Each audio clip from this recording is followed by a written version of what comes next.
Hi masters, అందరికీ నమస్కారము. మనం జీవిత ధ్యేయం బుక్ నుంచి రోజు కొద్దిగా తెలుసుకుంటున్నాం కదా. ఈరోజు మరికొద్దిగా తెలుసుకుందాం. ముందుగా బ్రహ్మర్షి పితామహ దంపతులకు నమస్సుమాంజలుడు.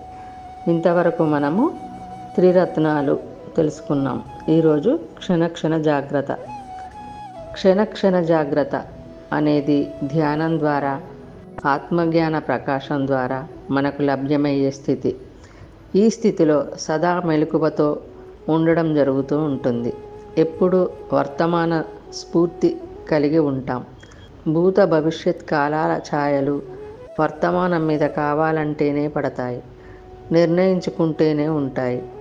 ఒకానొక ఆధ్యాత్మిక శాస్త్రజ్ఞుడు ఆనాపానసతి ధ్యానంలో నిష్ణాతుడైన తరువాత, ఆత్మజ్ఞాన ప్రకాశం కలిగిన తరువాత నిరంతర అభ్యాసం చేయవలసిన స్థితే క్షణ జాగ్రత్త, నిరంతర వర్తమాన స్ఫూర్తి.